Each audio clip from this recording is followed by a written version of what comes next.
Hello there, guys, and welcome back to my channel. And first and foremost, ladies and gentlemen, I hope you all had a wonderful Christmas. If you celebrate Christmas, if not, well, hope you had a lovely 2 days off or something. So, but everything's great because Chelsea won, at least. I mean, it wasn't pretty, but we won. For goodness sake, we finally won a Premier League game. It's been way too long since we've done that. And actually, we also have a striker. Who bloody knew? We have one. What a great time to be alive. Now, I mean, difficult game, made it a lot more difficult for ourselves again than it had to be. But hey, at the end, we got the dub, and that's the most important thing, I suppose. I hope you're all well, ladies and gentlemen. If you're new here, please be sure to subscribe, smash the like button. As you can see, I'm joined by three wonderful guests. First and foremost, by Mr. Uncle Jester. Jester, I hope you had a good Christmas as well, of course. But how'd you feel after that? More hard work than it had to be, but in the end, a good win? Yeah, we can't play that way against top teams. We play that way against top teams and don't finish our dinner, we're going to get beat. You have to put those chances away when they come up. And we just made it a whole lot more difficult than it needed to be. But I guess that's what we do, right? We all have to suffer because that's what the team is right now. And yes, good to see Big Rom back. For me, he was the difference maker. Mm-hmm. Hopefully he's not injured because everybody else is. Yeah, honestly. So yeah, I'm a happy man. I'm a happy man. So we get the dub. That is the most important thing. But yeah, like you said, that's why I put it in the title and the thumbnail as well. Like more injuries. Who knows how many more? We'll get into that in more detail in just a second, ladies and gentlemen. But let me move on to Clutch. Clutch, cheers for coming as always, of course. Same as the Jest. I hope you had a wonderful Christmas. But how does that feel for you? I'm just glad we came back and we won, first of all. Football's back, which is great. I know it's only 2 days without football, but it feels weird because not Chelsea playing. That's fine for 2 days or 3 days, whatever. But there's no football on for 2 days, and that's weird. Like, my phone isn't buzzing all day with random football notifications, and it's just weird, right? So I'm just glad it's back. I'm glad we won. I'm glad, you know what I mean? So, I'm pleased. But, Clutch, what about you? Yeah, I'm pretty pleased. I mean, for the most part, Oh, give me a second. Can you go to Pius? I gotta get my dog. Go on, Pius. Thank you for coming, as always. The man is here, even though he tested positive for the Rona, so we massively appreciate it. We wish you get well soon, as soon as possible, of course, mate. So thank you for being here. And have the Chelsea managed to cheer you up a little bit and make you feel a bit better? I hope so. Yeah, man. Good to be on. Apologies in advance if I sniffle a bit or, the odd sneeze here and there, but I have got the Rona, unfortunately, but yeah, definitely made my day a little bit better for sure, especially with Lukaku scoring. As you know, I've been backing him quite a lot throughout the bad performances, and I thought, today's just a great day. Hopefully, get back up and running for him, and yeah, I mean, it's a good result.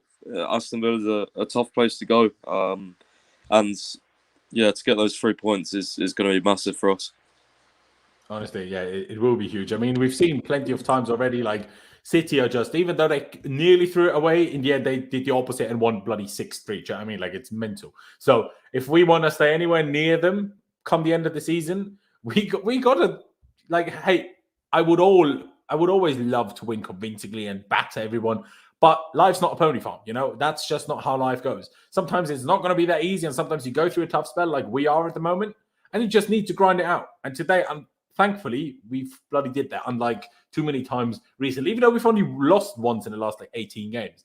But there was just too many pointless draws, which when you're chasing, the title, essentially, are just too many, draws, and they just feel like losses. But Clutch, no worries, of course, about your dog at all, but feel better than, I guess, previously with Chelsea. I guess the last game with Brentford was pretty decent as well already, but in terms of Premier League, I suppose.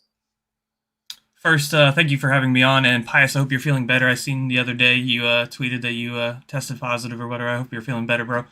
But yeah, I think those are the kind of games that we have to win. We went down and we showed the fight. Recently, if we went down, I wouldn't have been so confident we were going to bring it back. Today, we showed the fight to bring it back, and again, Lukaku finding his form, and that's what we need right now. We need somebody who's going to do that. Whether it be from the start, off the bench, we just need somebody who's going to make that difference. And personally, I think it probably should have been the other way around. But, I mean, hey, start off with Lukaku and then bring Cho on for tired legs. probably would have been a little bit different, but it worked out in the end, and Thomas Tuchel showed me up once again. I guess the plan wasn't to bring Lukaku on at halftime, but the first half was just so bad that we had to. I think that was more to do with it than anything else, personally. But let's talk about Lukaku quickly before we'll talk about him in more detail when we get to the player ratings. But obviously, myself and Pies have argued, not like bad arguments, just like discussion back and forth, like, oh, Lukaku needs to do this, and I've been quite disappointed and critical. But critical, not in a way I've lost hope and I never believe in him anymore, but just critical, like, I want to see more. And today, I got what I wanted to see more. Still, obviously, with room for improvement with him just getting back still from injury and the Rona. So, obviously, that's not perfect Lukaku, 110% Lukaku. But that's what I want to see. He was running. He was active. He was keeping defenders busy. He was winning headers. He was strong. He was winning fouls. And to top things off, my man went on a 60-yard sprint, bossing 2 players off the ball and winning us a penalty to secure the dub at the very end. That's exactly what I want to see. And remember, Pies, when I tweeted this, £100 million player needs to sometimes, not every game, not all the time, but sometimes need to create something out of nothing. And that penalty that he won today was something out of nothing. That's exactly what I wanted to see. So I'm very, very happy. I'm very happy because of that, because it just approached you, I guess, in that way already. Go straight back to you, Pies. You must be happy. I know you're touching it a second ago already anyway, but still, you must be happy because that today was, what we all hoped we would get when he came on at halftime against West Ham, I guess, because that was really good today. Of course, but as I said before, you can use Lukaku in multiple different ways. I mean, even after the game, he said that I tried not to be as static. I wanted to move about more. I'm best when I'm running into his space. That's his own words. So he knows that. He knows what he's best at, and he knows probably the thoughts of pretty much every Chelsea fan, to be honest. He kind of probably agrees with us all what we're seeing. Yeah. But you can use him as the big, powerful centre forward as well. That one play where Mason Mount played it into Lukaku's feet and he backed it into him, and Mount turned and then Alonso shot. He's unplayable when you use him like that at times. It's just don't use him like that for 90 minutes straight, because then it gets predictable, right? So you don't have to use him like Giroud for 90 minutes straight. But what did we see today? We saw a simple ball in the box and a fantastic header. Who did that a lot for us? Giroud. You can use him as the big striker, as the focal point. But again, like the third goal, you can also use him on the counter-attacks and getting him down the channels. That's what I said to you a lot about Inter Milan. He drifted in a lot from the right-hand side, where he could take players on and just run at players. And as soon as I saw the ball on the halfway line, I already knew it was either going to end up in a goal or a penalty. It's simple as that. Lukaku's unstoppable when he's through on goal like that. When he's chasing a ball, he's an absolute battering ram. I've said that all the time. And I want to see that more of us.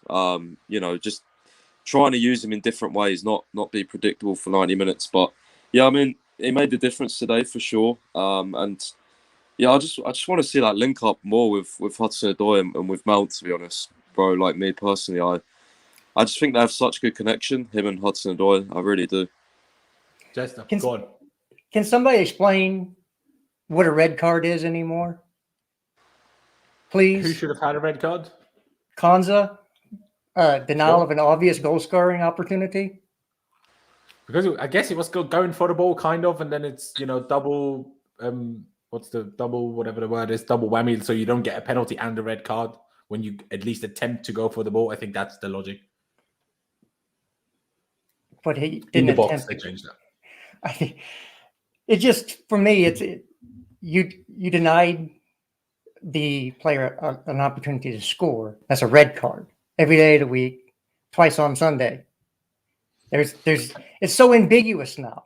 So I don't even know what the rules are for yellow card, red card. For me, that's a sending off, because I understand double jeopardy, but he took him down. He didn't try to get the ball. He was nowhere near the ball. He took all player. Now I can understand if you get a piece of the ball and the player, you go through the player and you get some of the ball, but he didn't get any of the ball. So how is that a play on the ball? He was trying to bring the player down. Bro, I can't even lie to you. I can't even give you justification for it because I saw the foul. I was like, okay, clear pen. All right, off we go. And then I was already like changing the titles and everything because all of a sudden it's up 2-1 or 3-1. So I didn't actually see the replay like that often. So I can't fully tell you.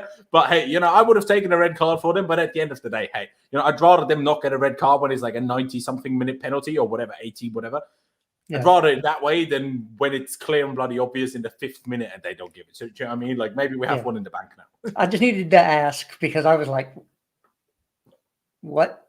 How are you not sending him off in that case? Yeah, it is a bit strange. It is a bit strange. I'll just stick with you, Lester, on Lukaku. Was that what you wanted to see from a striker? Because I completely agree with Pies. We can use him like Giroud. He does do things like Giroud, like the header, like, you know, holding it up at times. But what frustrated me so much is that we essentially used him solely like Giroud, which just doesn't work. Allow him to do different things because that also makes it much more difficult for the opposition defenders to defend him, which makes his whole job a lot easier if you just allow him to do different things. And you only allow him that if you don't always do the same attacking thing, which I enjoyed. But even in general, even if we did everything around him not that much better, because it wasn't like, it was a little different, but not that different, right? But he looked fresher, he looked stronger, he looked fitter, he looked quicker. Like, he just looked more on it than he has done recently. And again, I don't want to hold this too much against him. He was coming back from an injury, you know, obviously, to be fair, just now coming back from the Rona, so fair play to him for even turning up like that. But it's just, it wasn't like, this wasn't the same Lukaku that played against West Ham, that's for sure. No, but there was also, when Kovacic came on, they tweaked it a little bit. Mount dropped him more into the midfield, which left us 2 up top, which allows Rom to do all that movement, to move around. So you saw in the first goal, traditional striker coming in, you know, getting in front of the center back, which was bad play by Mings. I think it was Mings. Yeah. And you know, that's a traditional striker play. But he's also able to lead the counterattack. He not only can score goals, he can assist too. Yeah. And you saw some of that. Yeah, you saw some of that today. He's brilliant with the ball at his feet. Not when his back is to goal, when he's facing goal, because it gives him a lot more options. You know, if back to goal, it's going to be a turn and a go. If he's facing goal, he can dribble past people, he can lay the ball off and get an assist, or he can score. So, you know, I think that Thomas, you know, made the right call when Kovacic came on to play more of a midfield 3. That also gave us more control in the midfield. But look, I know that nobody's going to pick him for man of the match. But for me, he changed the game. He's the man of the match. I would probably tend to agree. I think Pies would probably go for Callum, but that will be a whole debate for you two to have later on because I'm already intrigued. I'm already excited for it. No, I mean, Callum's ball means nothing unless Rom's there, because if it's still Christian Pulisic at that point, that ball's going to be headed out by Mings. It's the fact is. But obviously, Lukaku's run, it means nothing if the ball doesn't come. I understand that, but the only reason that works is because of the man in the middle, right? Oh, yeah, 1,000,000%. Again, I don't even disagree with you. I just feel like, you know, let's see. Maybe I misjudged the situation, but we'll see. We'll see. Let me go to Clutch quickly to finish off this Lukaku discussion before we get into the player ratings themselves, ladies and gentlemen. Clutch, how much better was that today? Like, it finally looked like we had a striker, finally.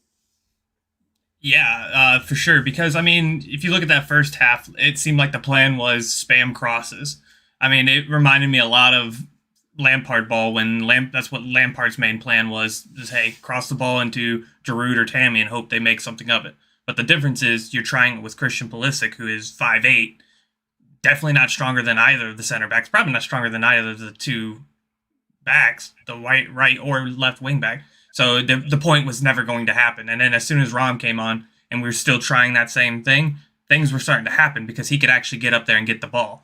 He's going to hold somebody off. So we were playing Lukaku in a much better manner. I mean, I think we need to stop and reevaluate how we do it offense, because if we're going to sit there and spam crosses, then there's literally no point to even putting Alonso on the field because he's not going to do anything. If you're going to spam crosses, Callum left, put James on the right and just spam crosses Lukaku all game. But at the same time, I think Lukaku's movement was a lot better today. He was drifting out to the right. He was looking to get the ball. Unfortunately, he probably should have had a couple more goals. But, hey, that's the way it goes. I tend to agree with probably Jester being the man of the match if he was going for Rom. So I'd probably agree with that. Fair dues. Ladies and gentlemen, we have over 250 people watching and only 33 likes. That is quite simply outrageous. So please go down below, smash the like button for me. It really helps me out with the YouTube algorithm, which I know I keep saying this, and sometimes people text me and like DM me and like, I don't know what that means. I'm like, you don't need to know what it means. It doesn't matter.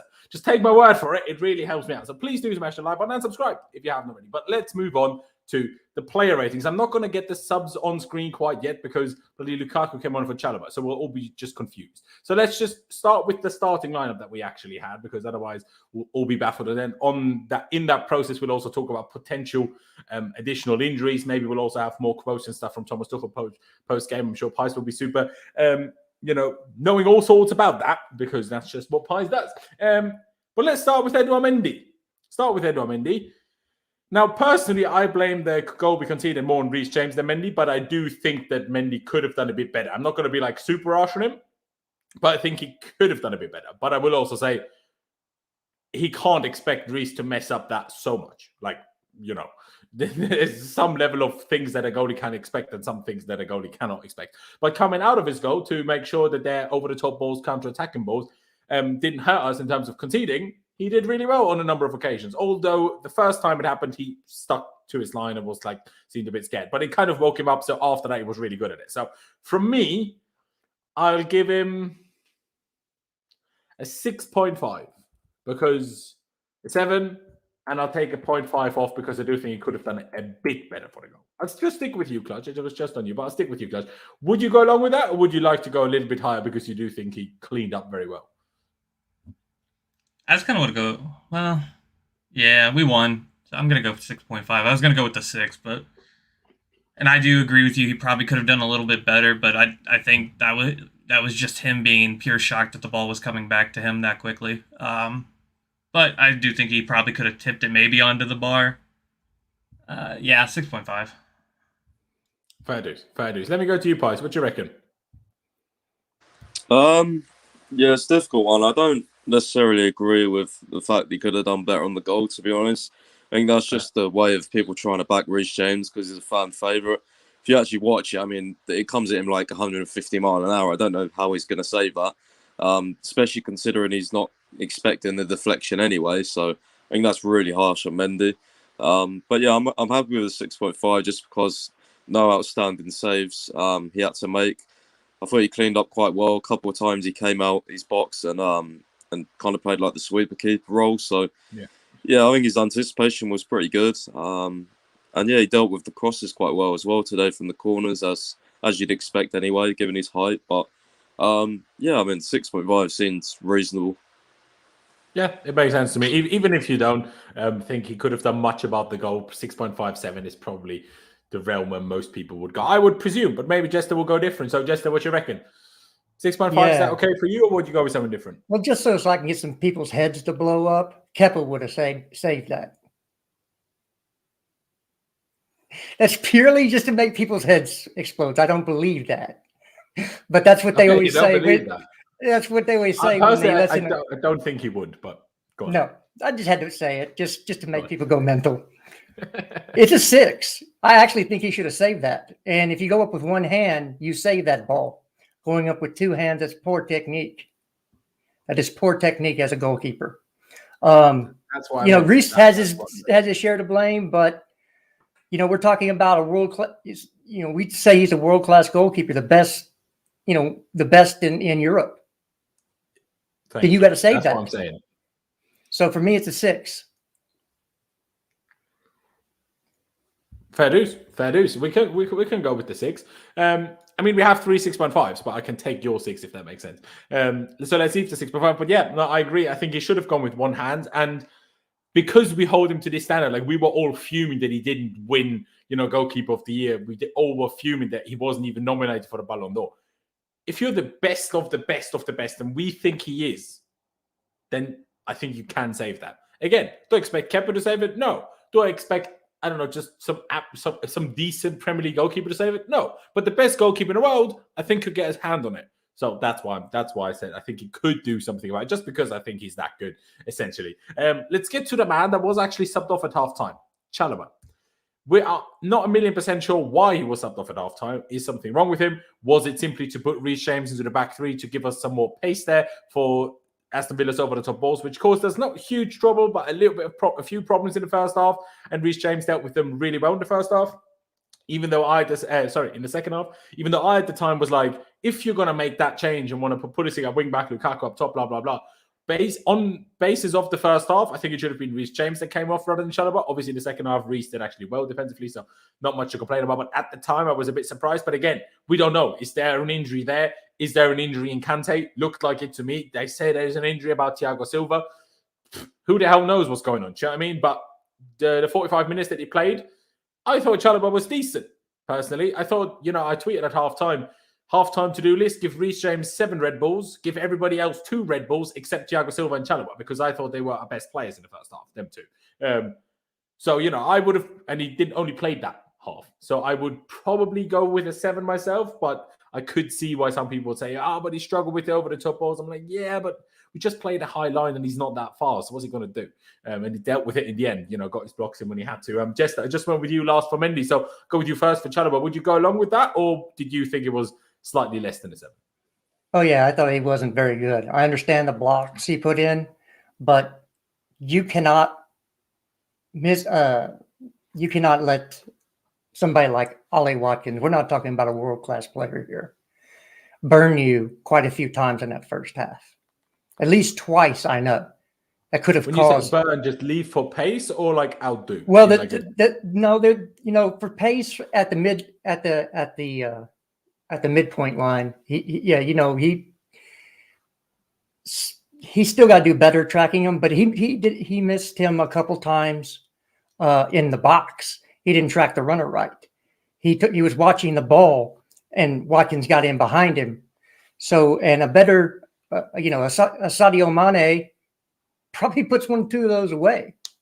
Again. Oh, yeah, probably. But again, Sadio Mane probably is more concentrated, I would presume. Yeah. So which is not right, but reality. Well, but again, that's what we're saying is you did something poorly that a better player would have taken more advantage of, right? Mm-hmm. And since we're hyping this kid as he needs to start game in, game out, we need to stick with that. For me, he's a 5. Track your runner. Yeah, I agree. Sorry, I was just reading some quotes from Thomas Tuchel about the press conference. We'll get to that in just half a second. So fair enough. But what rating would you go with them? Would you go 6? Would you go even lower than that? No, I said 5. You said 5. Sorry, I misheard you then. I'm really bad at reading and hearing at the same time. He could have caught a couple goals in that first half. Yeah, I mean, I see what you mean. I definitely see. Maybe I would reevaluate my rating to like a 6.5. I still think he was better and less rash than Rudiger. Even though Rudiger played some lovely pop passes, but Rudiger just kept storming out, just left space. I'm like, what are you doing? But at the same time, was great. At the same time, a bit weird for me. And I also think Reece James was just so bad that honestly, in that first, I was so bad that whoever was right centre back was going to have some sort of struggle, and it wouldn't all be their fault because Reece James was all over. Could control the ball, couldn't be bothered to run anywhere, whether it was forward or backwards. So I give Chalobah a little bit of leeway for that, but I'll put the 6 for now, and then we'll see where Pice and Clutch together put us. Pice, what do you reckon, Chalobah? Would you sit more on Jester's side of this fence or more on my end, I suppose? Elvis has left the building. Oh, has he? Sorry, I wasn't on the right screen, so I was unaware of this situation. My apologies. Clutch, same question to you.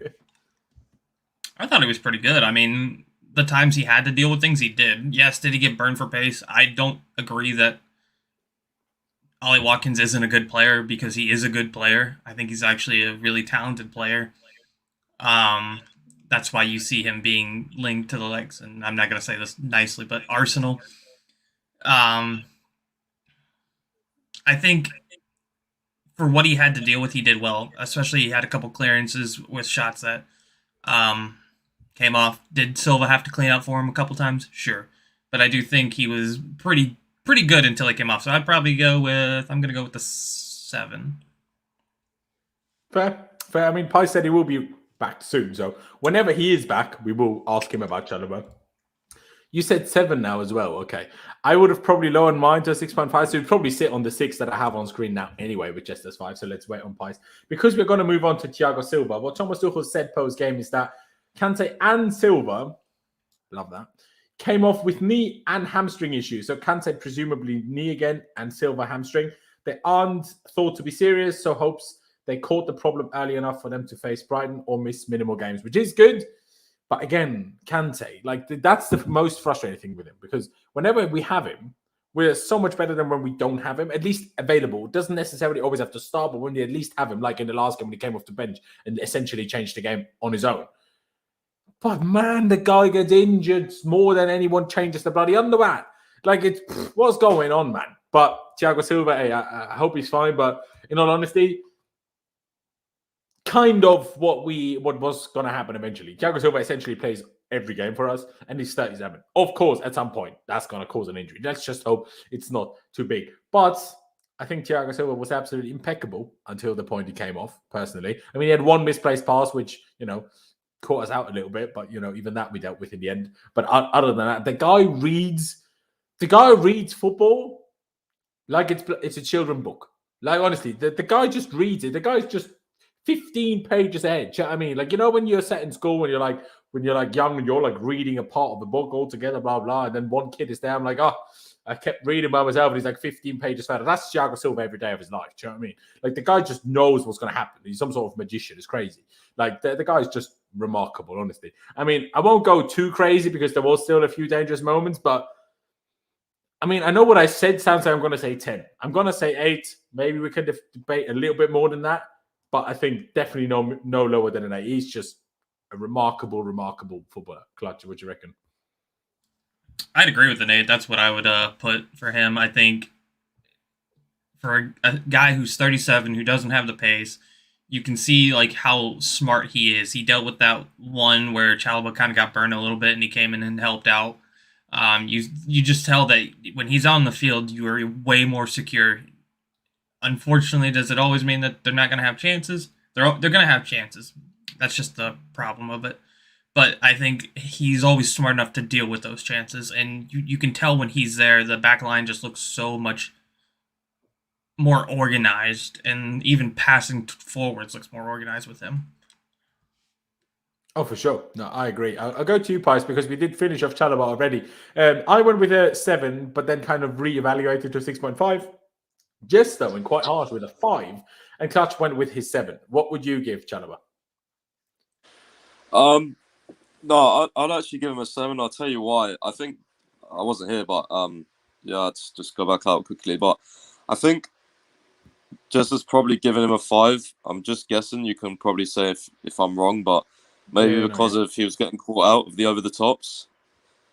But I think that was more a tactical instruction. As you see, we was trying to press them high and not give them space to pass the ball, which did lead to a few counter-attacks, them getting through. But I thought his recovery pace was fantastic, and a couple of times he did get caught out. He blocked the shots anyway. So, yeah, I think if this wasn't one of his best games, then he really is going to be a superstar, because, like, I thought apart from that, he was really good.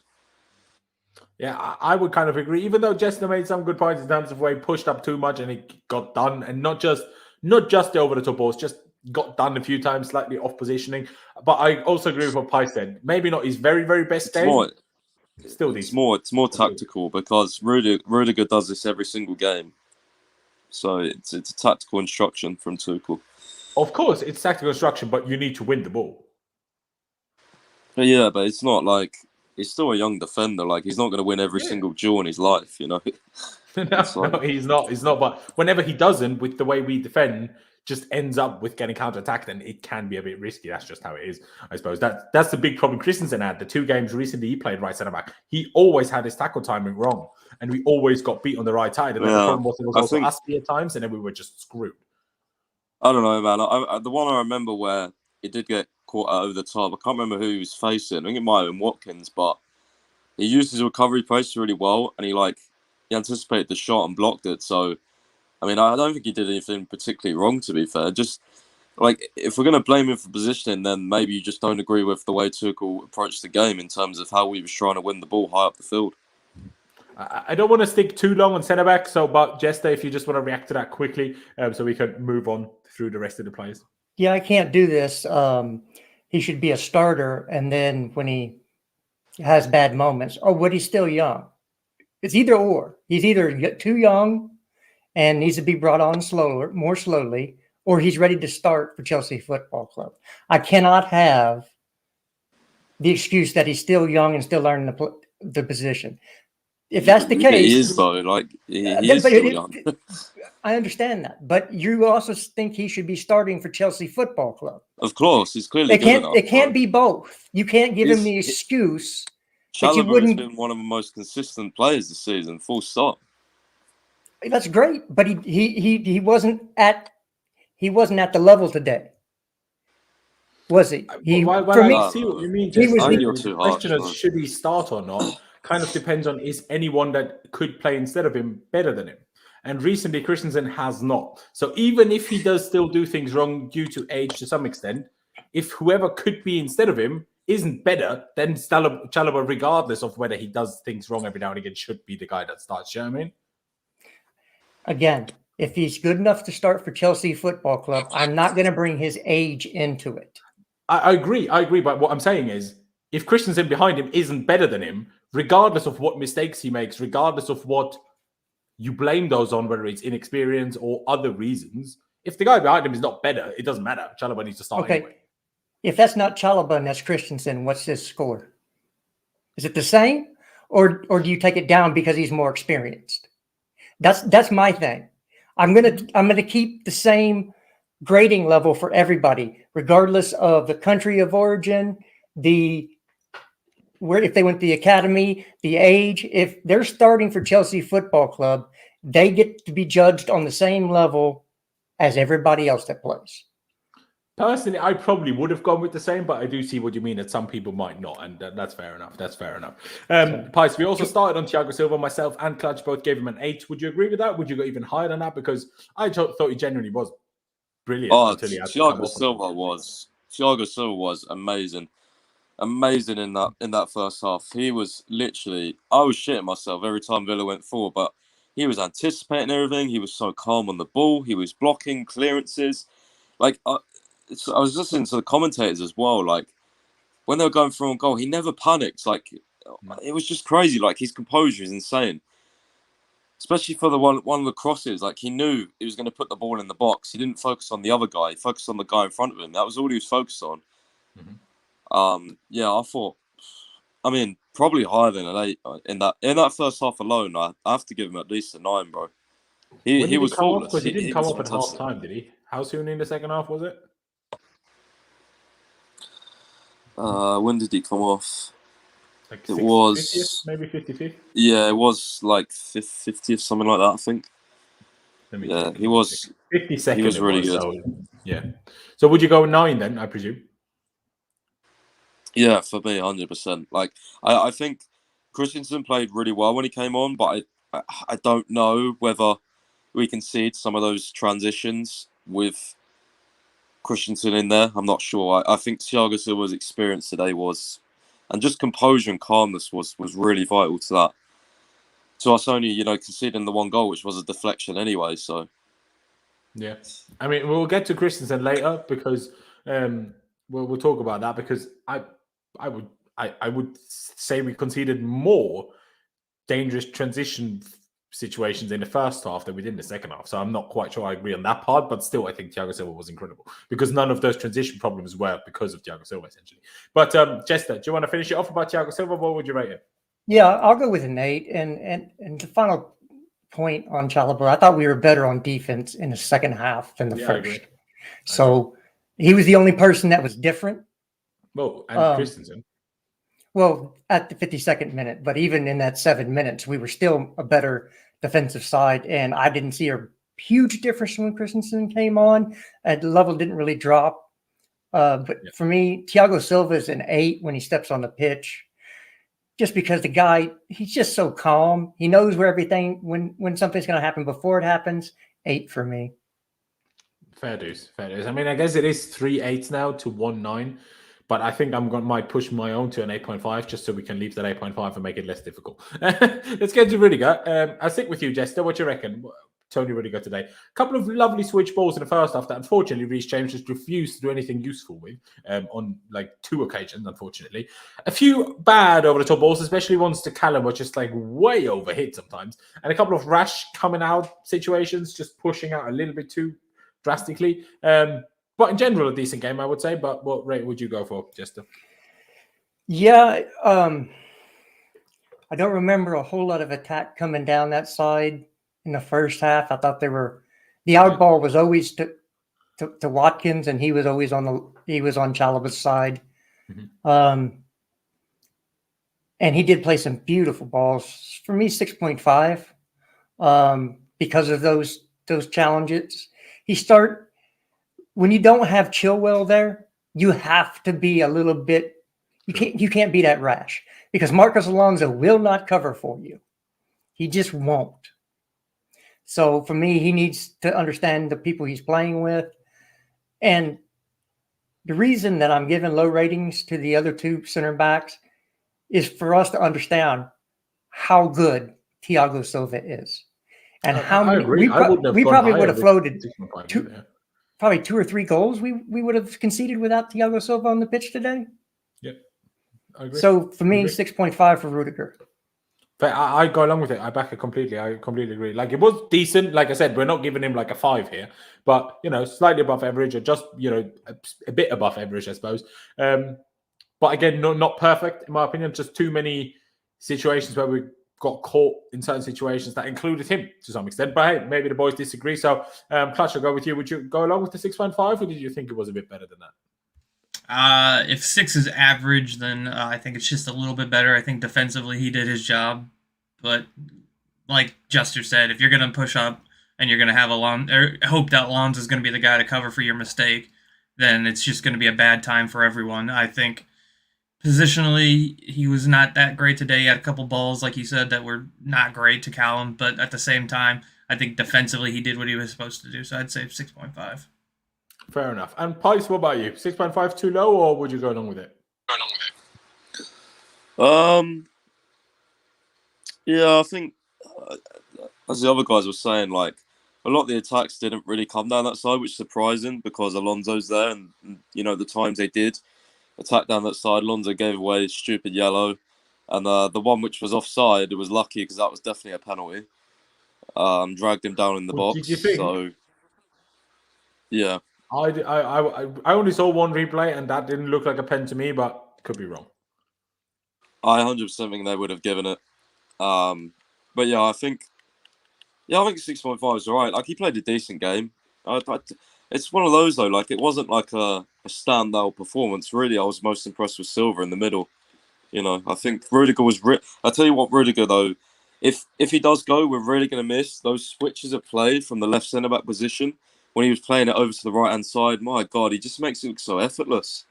So effortless. And people don't realise how much that helps us progressing the ball, because people just think, it's a switch of play. But when it's to Reece James and he's bombing down that right flank, like, we can really get forward in quick pace with just one ball over the other side of the pitch. Like, it's sometimes a lot of sideward passing, but when he does those balls, those over the top, not even over the top, but like, those sort of long... You know what I mean? If you watch him, you know what I mean. Those sort of, it's sort of kind of like floated balls. They're kind of, I think he's just so good at them. He really is, mate. He really is. I just hope whoever we get to replace him is, first of all, ideally left-footed. Personally, if we get a specifically left centre back, sure. If the plan is to move Chalobah over, fair enough. But if we sign a left centre back, then sign a left-footed one, ideally. But let's get to Reece James. And who would have thought that when our wing-back pairing is Marcos Alonso and Reece James, I would be more critical of Reece James after the game. Because that first half was one of the biggest thinkers I've seen him have ever. No. I would probably be willing to say it was his biggest stinker I remember him having. Like, in that first half, honestly, the guy looked like he ate 17 pounds of Christmas dinner yesterday. He could not be bothered to walk. Like, you don't even let alone run. The guy couldn't be bothered to walk. And the own goal, like, we can talk about, what can he do? He tried to head it. The whole thing happens because he was too lazy to close the guy down that crossed in the end. Like, close him down, man. What is that? Get the stick out of yards and get moving. Like, what is that? Absolutely unacceptable. And how he did nothing every time he was in a forward position pissed me off. Like, how was Alonso better than you? That is ridiculous. Embarrassing. Sort yourself out. Never happens again, please. Obviously, it's a one-off game. I don't hate Reece James. I don't now think Reece James is awful. Just had an off day, which happens, but don't do it again because he wasn't great last game. We played already either. But second half at centre-back, significantly better. Like Jester said, we were better. Those over the top balls to Watkins because Reece, even though Chalobah is pretty quick as well, Reece obviously has some extra pace and dealt with that a good tad better than Chalobah did. So the second half was, if anything, really good. So that's difficult for me now in terms of rating because first half I would honestly go as low as 3. Even that might be nice. I could even go 2. In the second half, I would probably go like 7 because I really think the second half was pretty good from him. So that puts me at, I'll say 3 first half, 7 second half. So I'll go 5 overall. You can obviously might disagree, boys, but I was really frustrated with his first half. Like everything he did was just wrong. You couldn't be bothered to pass properly. You couldn't be bothered to run properly. You couldn't be bothered to cross properly. Like everything he did was wrong in that first half, honestly. But second half, significant improvements. A fair play to him also because he probably knew full well that he had a bad first half and then fixed it for the second half. So fair play in terms of that. But Pice, just because I went last for Rudiger with you, I'll go with James next. Do you agree with my frustration and criticism about the first half, or do you think I'm being too harsh?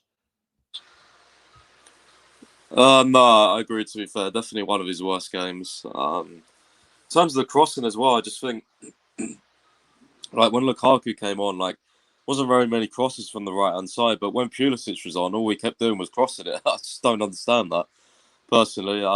But, yeah, I don't know. I don't think he was great today. Defensively, I don't think he was bad, but I just think on the ball, actually, was kind of not great from him, which was obviously a bit concerning because he's never bad on the ball. For me, definitely one of his off games. I think 5 is probably fair. Maybe some of you guys will go lower, but I don't know. I don't think he did anything considerably wrong, but it didn't really do much right. So I think that balances out an average. He scored an own goal, bro.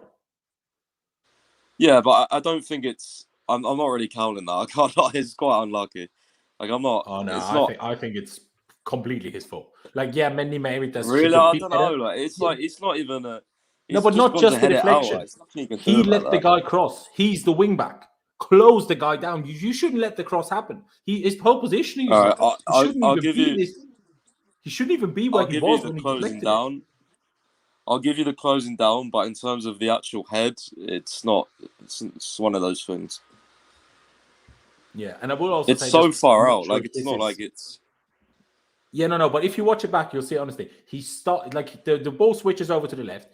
He starts walking out at it. Then realizes he can't get there in time, goes back into the box, and then deflects the cross. When the ball floats over his head, steams at the defender, make sure you don't get beat and stop the guy from crossing, and then the whole goal doesn't happen. But I haven't read the full thing yet, but essentially what I will also give him, he's obviously played every single game. Like even Zenit, when he was supposed to be rested, apparently, he had to play midfield. So I also understand why he might get a little bit tired. And yeah, also what CM Gamer said here, he also had no reason to head that ball. The cross wasn't that dangerous. But also that's communication. Mendy has to shout, "I've got it," because Mendy would have had it. But obviously we don't know if Mendy did shout that, and then that gives it more or less blame to Reece, I suppose. But regardless, yeah, I will let him off a little bit for tired legs probably, which he's feeling, which I put a lot of that down to his problem in the first half. But again, second half, significantly improved. But in the end, myself and Pies agreed on the 5 anyway. So fair dues. And let me move on to Jester. So would you go along with the 5, or do you think we're being too nice again, or what do you reckon? Yeah, you got outplayed at wing back by Christian Pulisic. Yeah, he did. I think that's all I need to say. I'll stay with the 5. I don't think he really got, the header again. I thought Mendy should have done better with it. Mm-hmm. It seemed like he was jumping with weights around his ankles. He didn't even get up that high. And so I think that maybe a lot of fatigue is set in with him. Hopefully that doesn't lead to an injury, a muscle injury, which most of the times it does. I'm okay sorry, with can I just interrupt you there? Simon Johnson, during the first half, just after we made our third sub and Kovacic had come on for Kante, said that Reece James picked up an injury, but we've already made 3 subs. He looked fine for the rest of the game, so I don't know if he actually has an injury or not, but it could already have happened. I think it was the knock. Remember, he tracked all the way over onto the left-hand side, and he was down for a bit in the second half and got up and jogged over, and everybody was like, oh, crap, not another one.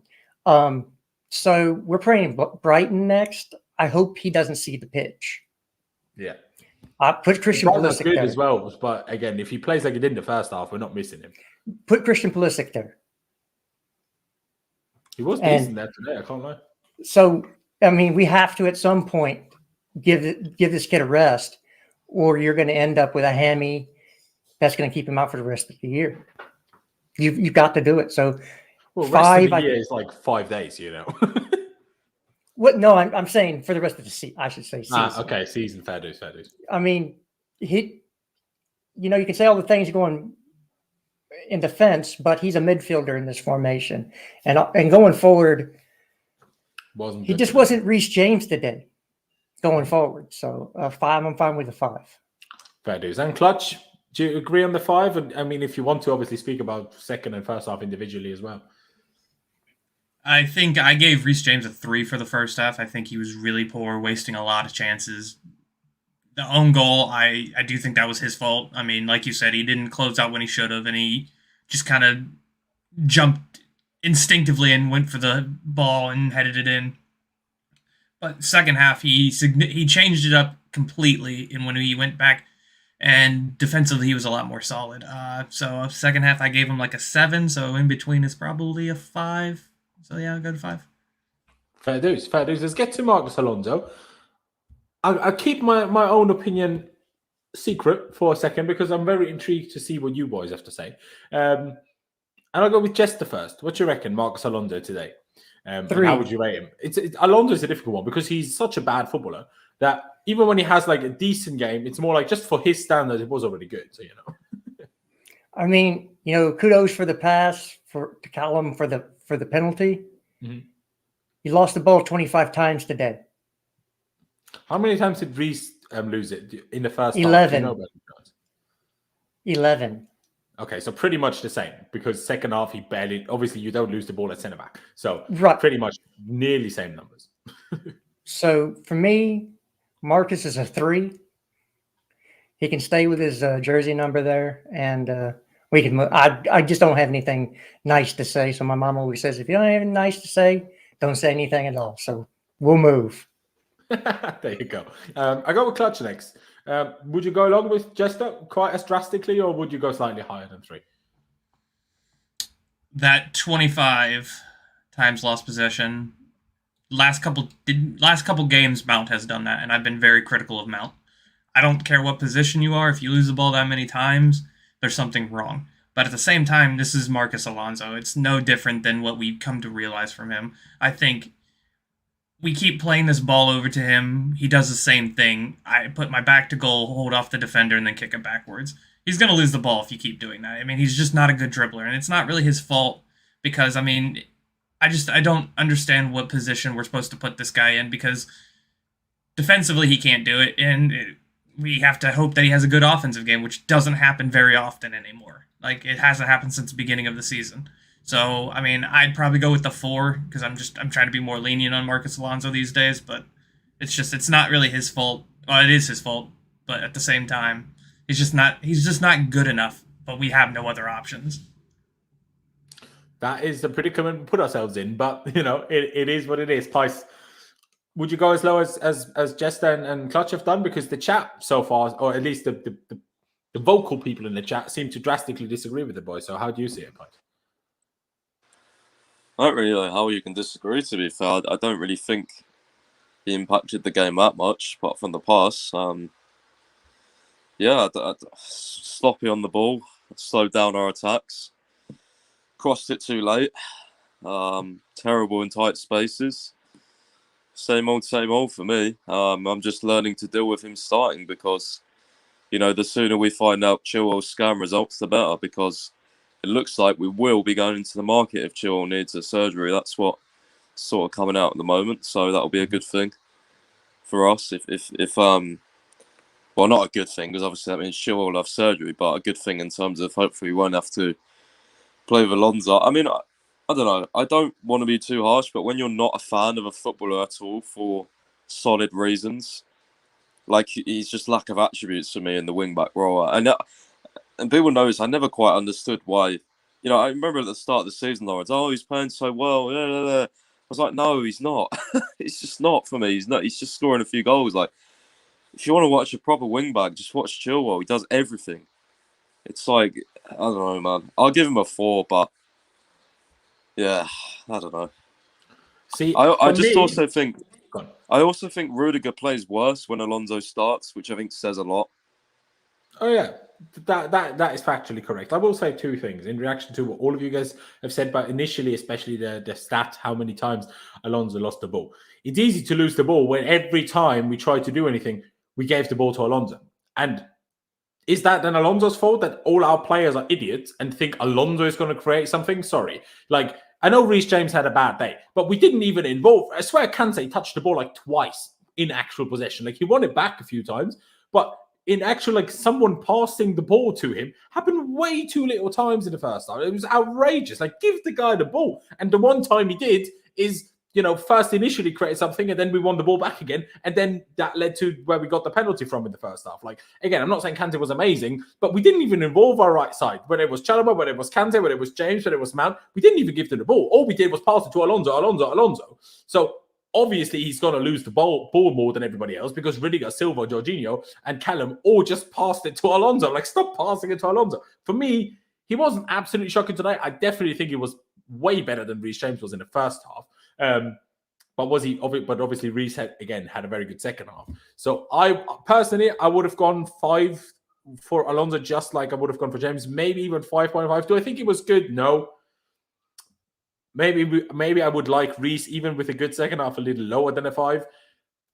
I'll say 5, which puts that to a 4, even though, you know, that's still lower than Reece overall. But I personally thought he was at least on the same level as Reece if you combine it, or better. Because, again, was he good? Do I expect Alonso to cross well? No. I've said since 2017, the guy can't cross to save his life. The guy doesn't know when to cross high, when to cross low, when to cross early, when to cross late. He just doesn't know. That's just him, right? I'm not even upset about that anymore. I'm more upset if anyone passes him the ball. That upsets me way more than when he crosses. I'm like, I know he can't cross. That's just it, right? But today, I feel like in comparison to him, like especially in comparison to the first few games when Chilwell was injured, he did a lot better the last couple of games than he did at the start of that kind of spell of games since Chilwell got injured. Hey, so I would go 5 at least, maybe even 5.5. But I guess overall we sit on the 4. Regardless, let's get to the midfield too, who, in terms of controlling the first half, certainly didn't give us the improvement we probably all expected. I'm not sure who necessarily to put that on. I think a lot of that was Alonso being Alonso and Reece James having a really, really bad game. I think most of is that, but also Jorginho and Kante seemed like they hadn't played together in too long. Like their understanding between each other didn't seem so good sometimes. Often they left huge gaps behind because Jorginho was in a position and Kante pushed anyway, or Kante was already there and then Jorginho pushed anyway, and then all of a sudden there was just huge gaps in front of our back 3, which is when they always hit us on the break. So wasn't great, but let's do Kante first because we're just at it already. I'll go with you first, Clutch. What do you reckon, Kante? Obviously, he had to come off. Unfortunately, potentially injured again. Let's not put into the rating that he's the most injury-prone player I've ever heard of in my life. Let's not include that in the rating. But in terms of performance, decent, you know, certainly vital in the fact that we got back into the game as quickly as we did after conceding. I think he had a very slow start. I think like the first 5 or 10 minutes, it just wasn't the normal Kante. He was losing the ball out a couple times. But it seemed like after, I think it was Luiz shoved him off the ball, like at the 10th minute or something like that. Yeah, I think like directly after that, like he turned back up and turned in back to normal Kante and started pressing, winning the ball high up. And I mean, he was one of the big reasons why we even won a penalty, because he won the ball up there and then got it to Alonso. Mm-hmm. I think it's really hard because, I mean, this guy is so good and we need him, but we can't hold him for more than a game or 2 at a time before he gets injured. So it's just, I don't know I don't know what the solution is. I'd probably give him an 8 today because he was really, really good again. And we seen that we lost control as soon as he came off, which it doesn't say much about Kovacic. I just think it says more about Kante because Kante's going to win the ball back if we lose it high up than Kovacic will. So I think that was one of the big problems. Like when Kante went off, we seen a little bit of a loss of control in the game, thus bringing a little bit more attack to Villa. But I think Kante was really good today. What would you rate him? 8. 8? Oh, that's very high. Fair enough. Who do I go with next? Let me go with Pice. Would you agree on the 8? Do you think it's slightly too high, or what would you go with on Ngolo? I'll go with 7.5. I think it was really good. I just, unfortunately, the main problem with Kante is his injuries. Yeah, I love him when he plays, honestly, but injuries are a massive problem now, and we have to sign Tchouaméni in January. It's not even a debate anymore. We have to. It's not even a, how do you say it? Obligatory, is it? I don't know. Personally, I don't think that would change much because the guy comes from a different league. By the time he would get going, it's April anyway. So what's the point? Well, I'll tell you this: it's better than having Saul in there or something like that because with Jorginho's back injury. Nah, man. Like with Jorginho's back injury as well, I'm just really worried with the overload of games. We've got Club World Cup as well. You don't know how fit Loftus-Cheek's going to be. Previously Loftus-Cheek had played quite a lot of games in a row for the first time in his career. And even then, towards the end, his performances were dipping a little bit. So I think you have to. It's not even get a midfielder; it's get Tchouaméni because he's the one we're linked with, and he's the one we've been talking to. Get him, simple as. Back Tuchel, get him, pay the money. Because I feel like midfield. It's not even I feel like it's a fact. You look at our midfield; it's the most important area. Whenever we have Kovacic, Kante fit, we're just such a better team. We are. I'm sorry, they've made such a massive difference. Except today's first half. In terms of who? We had those two and we weren't good. Yeah, I mean... They weren't... I'm not saying they were individually bad, not by any means, but as a team, we weren't good, even though we had both. Yeah, as a team, we weren't great in the first half. Like, Jorginho was getting overrun quite a bit, but I just think overall, in the general perspective of things, when we have those two, we're just so much better, and we can't rely on Kante anymore, which is a shame. So I think we have to invest in that midfield. We have to. I mean, like I said, I'm not sure if it will do us that much if we sign a midfielder in January. Just from how past January signings have gone. I know Matic worked at the time, but all the other ones were kind of like, eh. So he's such a good player, bro. Kovacic and Jorginho are fit. I think having Ruben extra is okay, but once two are injured, Ruben is not enough. That's what I'm getting at. But while it's just Kante, I think we're probably okay. But obviously, the Jorginho back problem is a serious issue. But let me move on to Jester. What do you reckon? 7.5 and 8 we've heard so far. Would you go as high? Would you go something different? Yeah, I think Pies read my mind because I was going to bring up Tchouaméni when we got to Kante. He is a must-buy. As much as we think we need a left wing back, we only have 3 midfielders that are good enough to start multiple games for Chelsea Football Club.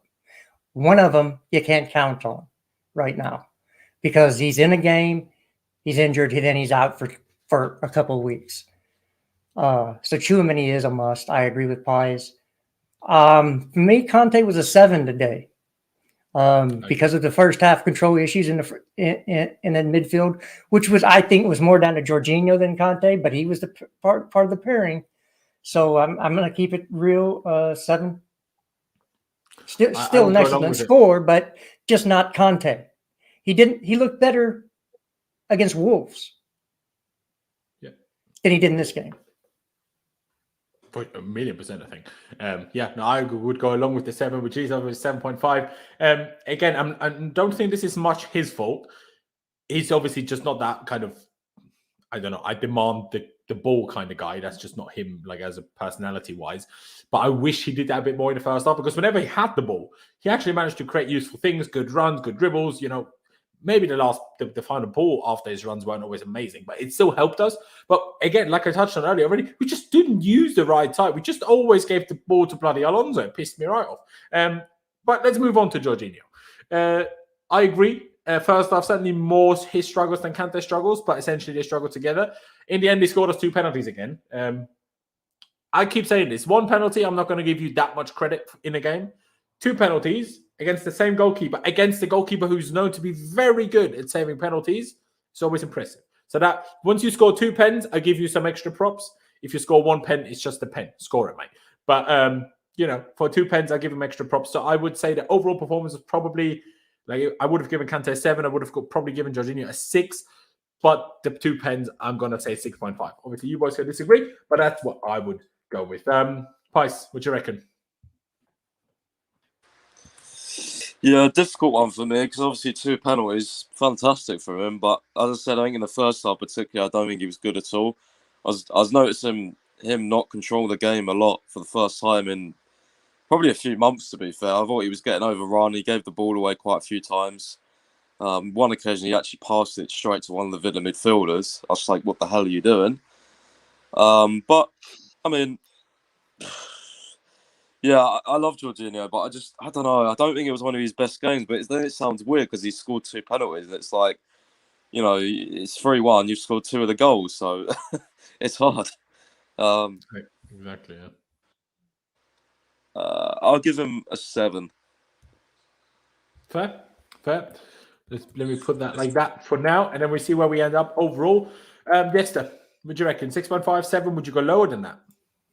Yeah, I think we saw both sides of what people are pro Jorginho and anti Jorginho in this match. The first half, anti Jorginho, he looked weak on the ball. He went over. If somebody breathed on him, there was a couple times that he went down. He was not fouled and got lucky to get the free kicks. He's good at doing that. At least you could argue that way. But yeah, I agree. It's just going to come back and bite us. And there was a couple of passes that he gave away. But then in the second half, the beautiful over the ball, I believe it was him with the over the top ball Mason, yeah, to Mason, and the 2 penalties, which everybody goes, see, look, that's your. So it was kind of Jekyll and Hyde from him. The first half, Mr. Hyde, and the second half, Dr. Jekyll. So for me, that puts you at a 7 then. 8 in the second half, 6 in the first half. Yeah, I would have probably gone 6 and 7, but hence why I sit here at my 6.5. But so far, outvoted to the 7. So clutch. Up to you now. Stick with the 7, or shall we move over to our 6.5? So it's up to you. Would you agree on the 7 of the boys?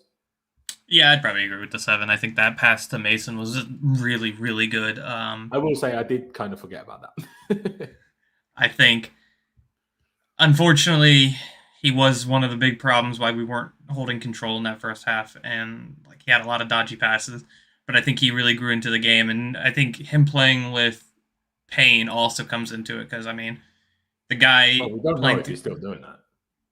I can only assume. Until we say he's fully back, because he looked to get up. Because what was that one time he got hit and they basically shoved the guys back off because they didn't want him to come off because he got up real slow.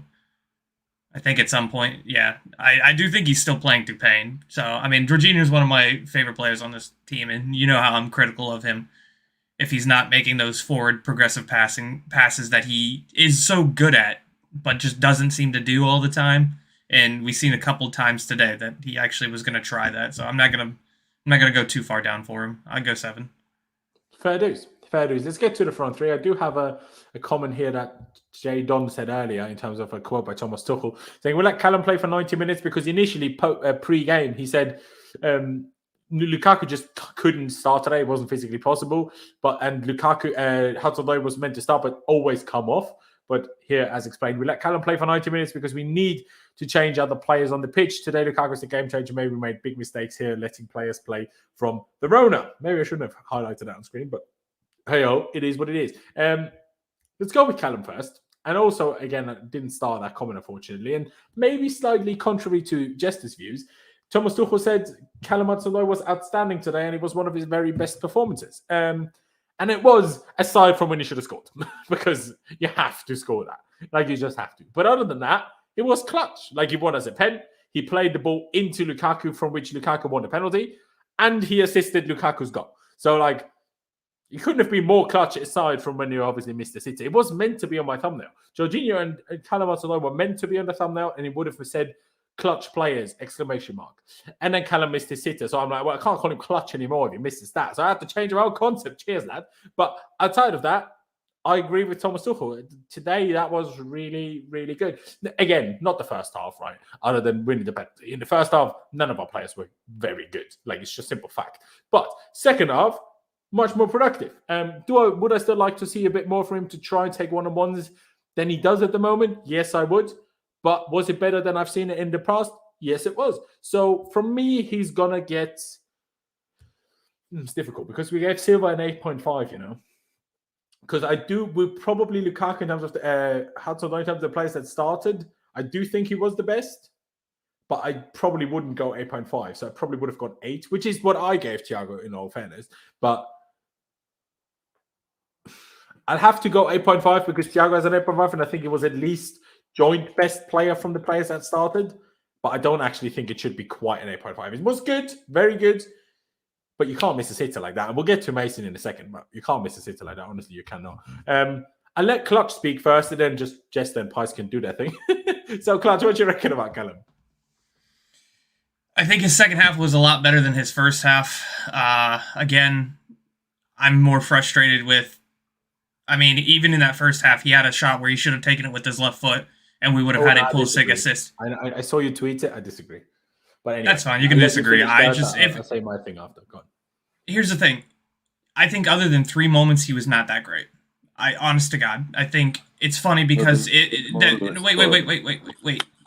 Well, Timo did the I'm gonna give him a 7. So I mean, it's not terrible. But what's he meant to do? He's meant to be dribbling. He's meant to be finishing chances. I think if you're in that front 3. My thing is, if you're in that front 3, you have to put chances away. I don't care. Yes, he's young, and he's going to grow into the game. I think his best quality is crossing. Said that for months now.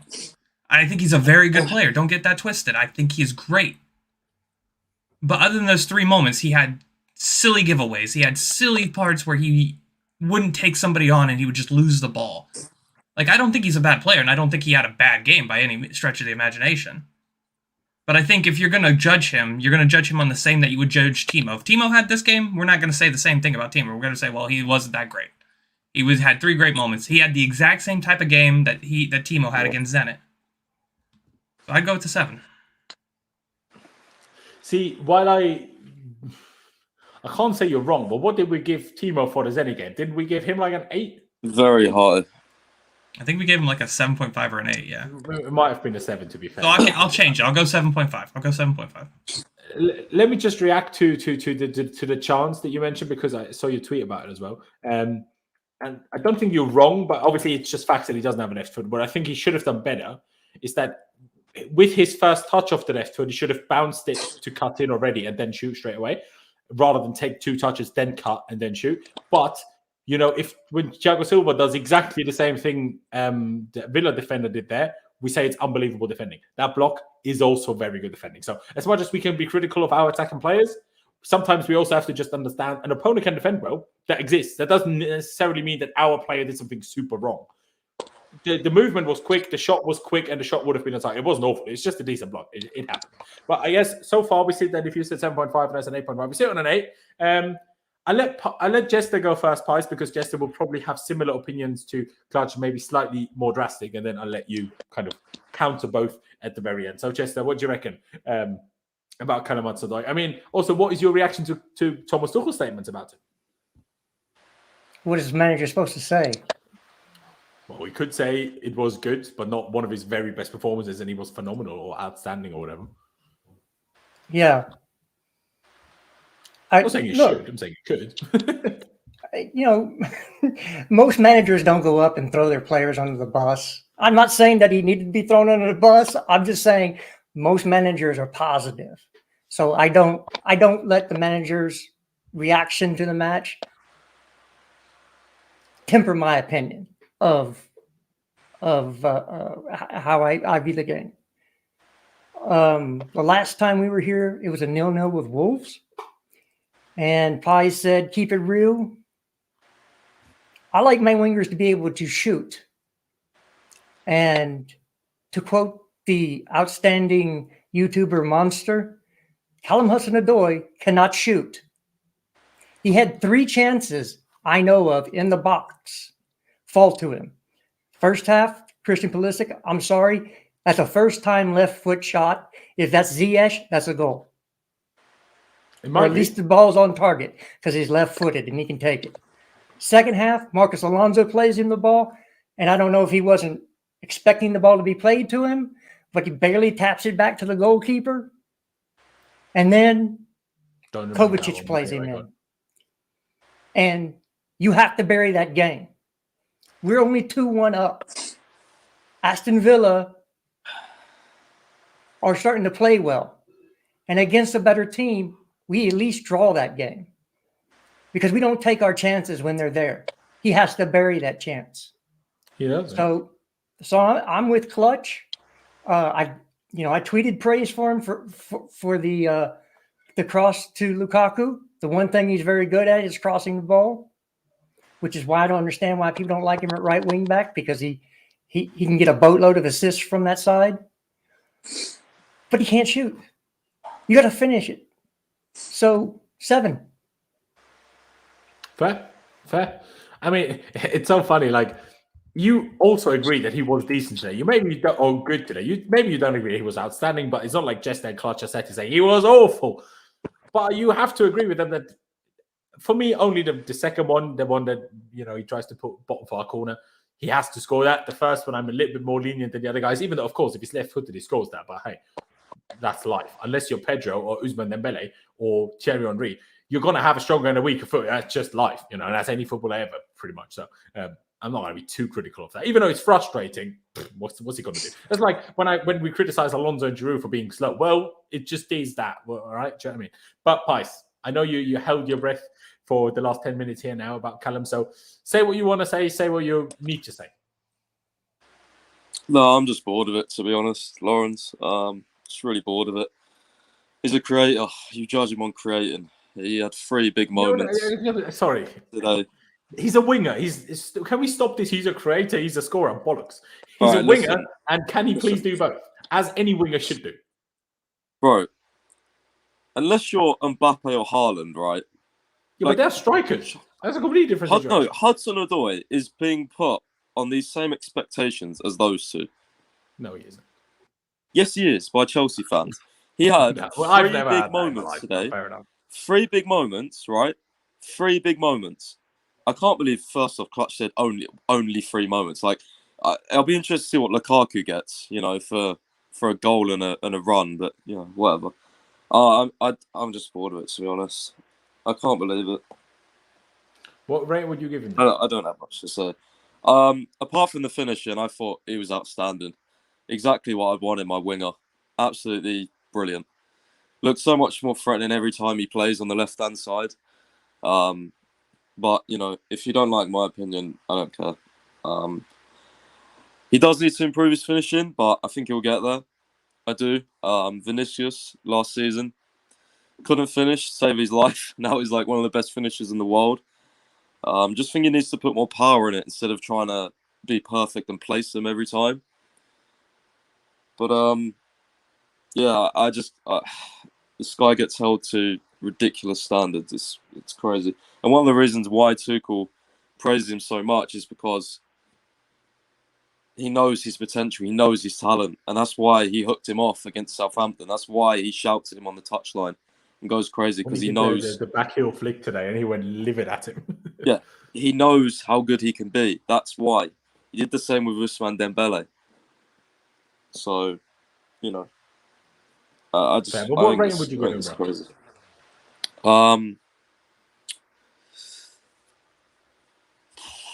8.5 at least.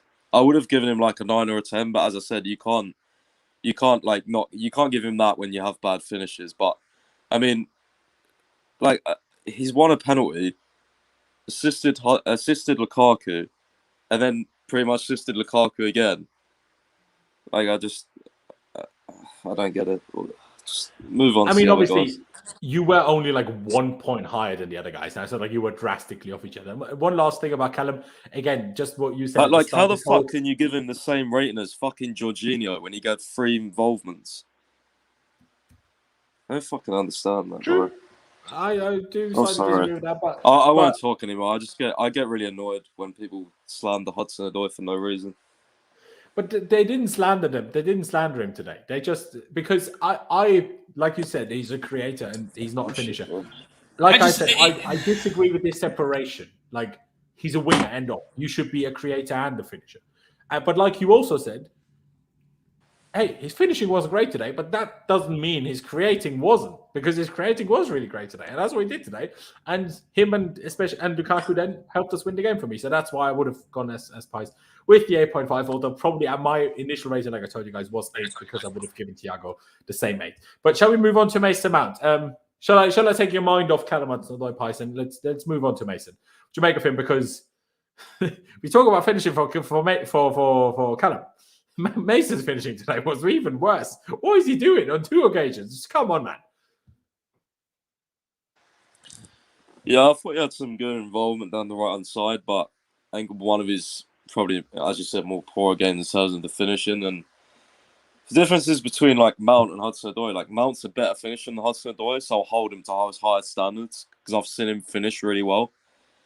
Like, I know he's already a good finisher, so when he puts up poor finishes, like today, that's when I know I can, right, what's going on here? You know what I mean? Like, he could have even squared it to Lukaku and he had, like, pretty much a tap-in. It's like, I don't know. But, again, I don't want to be too harsh on Mount because he's a very good player and he's done very well for us this season. Yeah, I'll give him a 6 today. I don't think it was one of his best games, but I don't think he was terrible either. As I said, I think definitely in terms of the pressing as well, he was really helping in that department. Fair enough. Jester, I'll go to you next. What do you make of Mason today? Obviously, especially the really open goal from the Jorginho pass was poor. Yeah, I guess I'm really the one that can't be asked anymore. No person in this squad gets more excuses made for him than Callum Hudson-Odoi. We had it today. Oh, he's not a finisher. You can only judge him on his chances created. Really? He's a pro football player. Hit the net. So for Mount, because he didn't hit the net and he potentially could have cost us that game, he gets a 5. Sorry, dude. You have to do better than that. You can run around all you want to, but you had no goalkeeper in the goal and you couldn't even put it on target. So from an average 6, you get a 5 because you didn't put the ball away. Fair. I'll go with Clutch next. What do you reckon? 6 and 5 we've had so far. I wanted to go 4.5, but I'm gonna go because I like Mason Mount a lot. I'm gonna go 5. I think that miss was very poor. I think other than his pressing, he wasn't really involved in the game. He was trying to spam crosses. I think that one where I think Martinez had to tip it over the bar, that was a cross, but that's how you're supposed to do crosses. You're supposed to bend it into the back right post so you can have your defenders go attack, or if the attackers miss it, it has a chance to go in the back post. So I mean that's exactly how a cross is supposed to be, and almost made Martinez make a mess of it. So I'm gonna go 5.5. I'm gonna be a little bit more optimistic. My honest opinion is probably 5, but because I do think he was still better than Reece James, and we gave Reece a 5, even though that includes me, and I gave Reece a 5, but still. So for that main logic, I'm gonna go 5.5 like Clutch just did. But yeah, no, not only is it the miss that he, puts just wide when it's literally an empty goal when he takes it past Martinez. And to be honest, the touch to take it past Martinez is good because Martinez was flying out and he didn't have a lot of time to get it past him. But the shot, I mean, even though I get it, there's nothing more stressful as a footballer than having an empty goal. But one or two defenders that could block it because you're like, where do I put it? And then he probably tried to place it too much and it just backfired. But for me, even more frustrating, arguably, is the one that Lukaku laid off for him, because if his first touch is better, he can actually shoot himself, and it doesn't even need to be Alonso, because if his first touch is better, he doesn't nearly run into the defender and needs to turn like last second and then Alonso shoots. If he has a better touch, he can just score himself, because unlike Callum, Mason can shoot on his weak foot as well, not as well as he can with his right foot, but still he can. So that would arguably frustrated me even more in a way, but they both frustrated me for sure. I do think in the first half, he was one of the only acceptable players, and not in terms of on the ball, because none of the front three ever received the ball in any useful positions. But he was the only one that tried to put any sort of energy into any player that was playing in the first half. Obviously, aside from Silva. But James couldn't be bothered. Jorginho was in the middle of nowhere half the time. Kante I never even saw, other than when he was on the ball. Sure, Hudson-Odoi, fair enough. And Pulisic was just in no man's land as number 9. Not his fault, but still in no man's land. So he was the only one that brought some sort of energy in there, which I rate him for. I know people say, oh, you can't just give credit for running. But imagine if none of our players ran, then we'd be really shit. So if none of them do, and he's the only one that does, then yes, I will give him props for that. But anyway, that's why I end up with my 5.5, which, I mean, you said 5.5, Clutch, didn't you? Chester said 5, and Pi said 6. So I guess we sit here on the 5.5. Can I make one last point about Callum? Go on. I think my biggest problem is, in this formation, you have 3 attackers, 3 people who are, if you're in that front 3, I think you have to finish. I don't think he's a bad player, and I don't think it's necessarily his fault, because he's a young guy.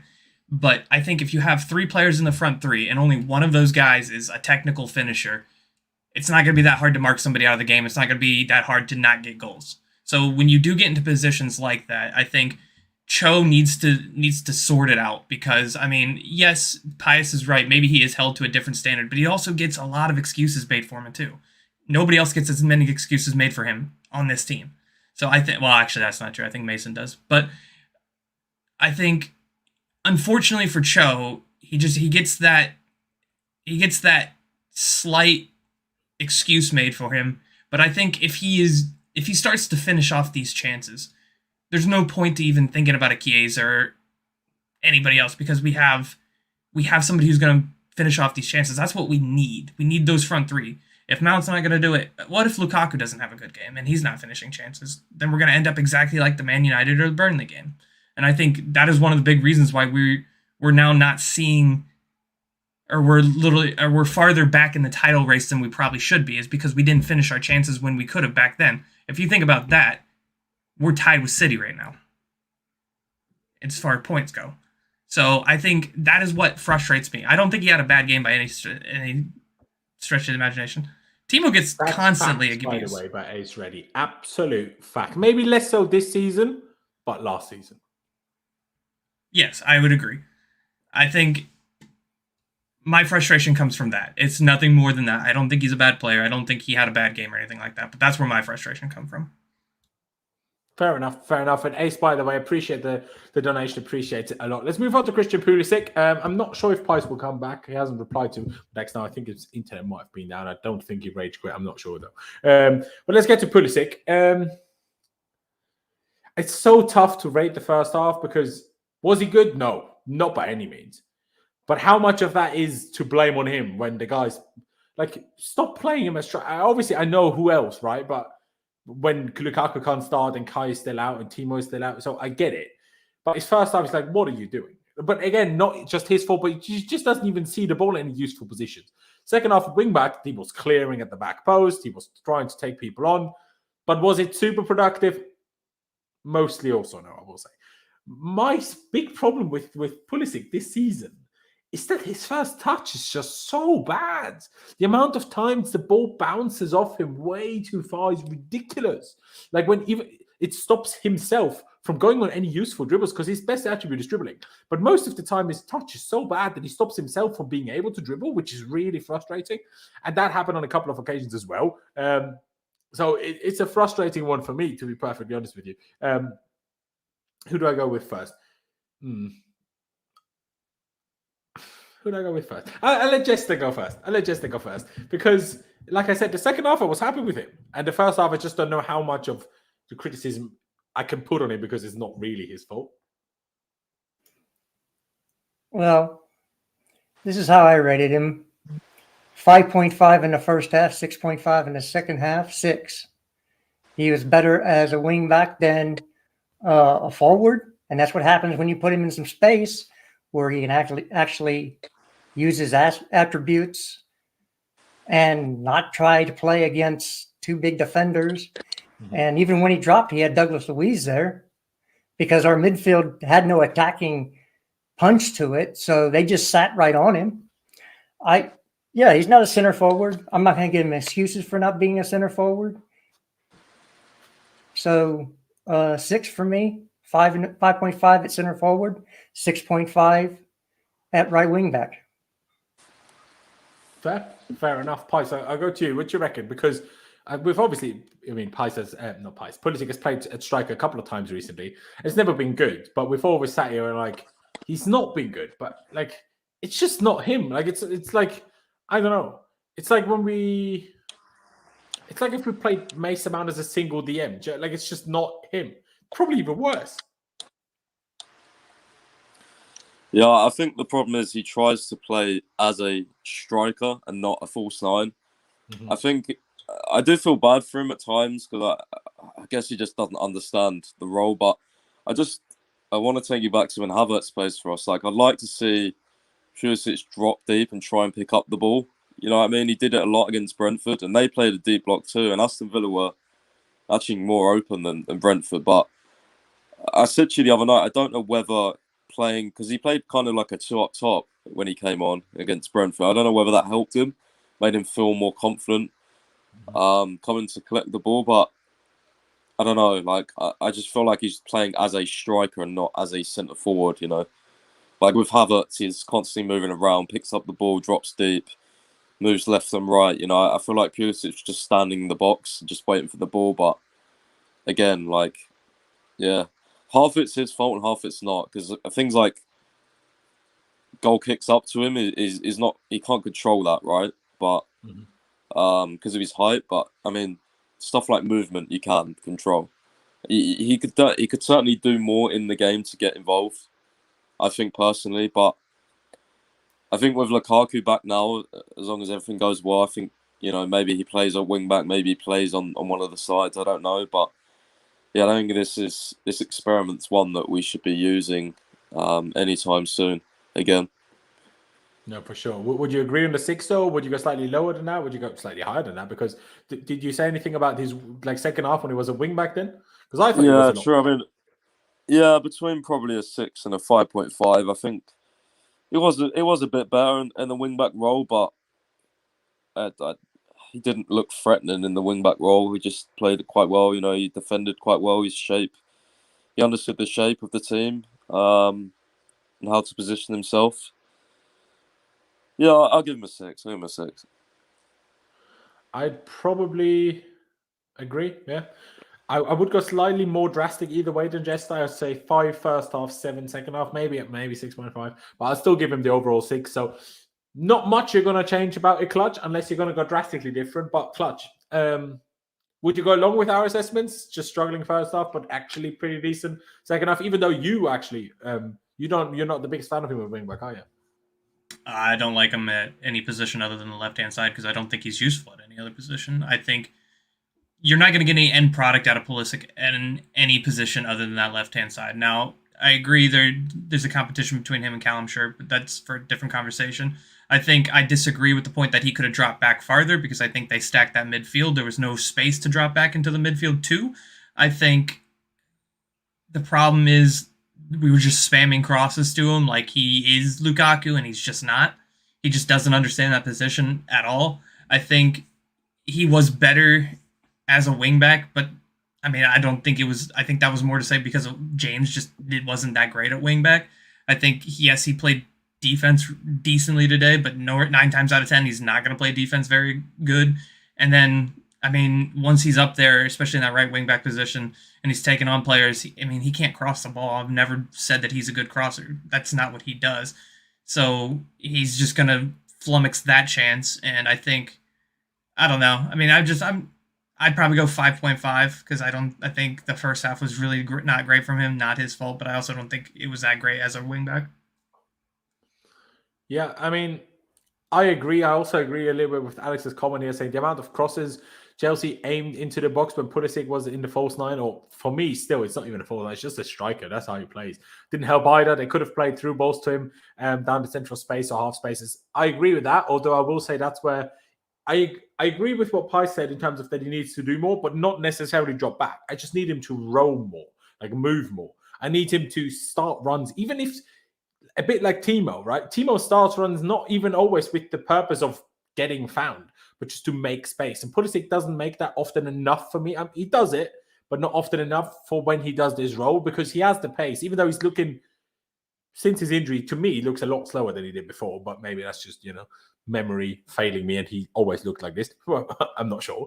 But I just think he needs to move a bit more. I honestly do. But again, it's super hard for him with like players like Tyrone Mings around and stuff, just constantly barged in the side of the head, in the side of the ribs, and side of bloody everywhere. But I guess, Clutch, I don't think you gave me a rating, or did you? I said 5.5.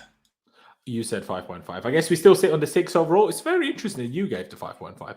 I was tempted to, but I just...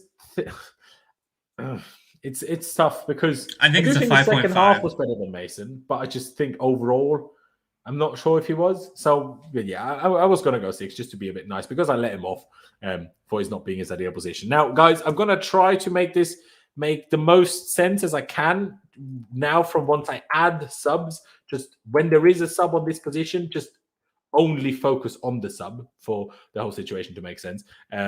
He was then replaced by Kovacic, and he was replaced by Christensen.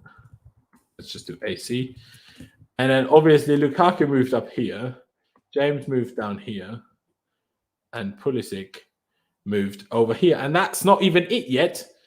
Then with Kovacic, we put Kova over here, Jorginho down there, and Mount kind of here.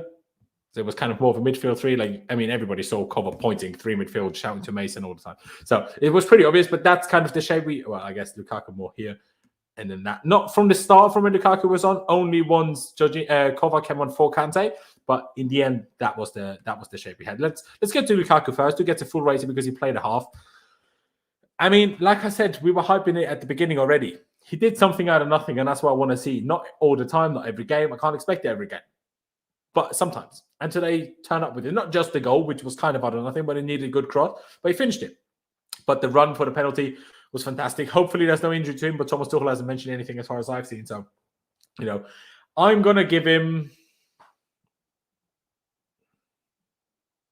Thiago Silva played 52 minutes and Lukaku played 45 plus injury time. So what difference does it make, really? I'm going to give Lukaku a 9 because he should have had an assist for Mason, in my opinion.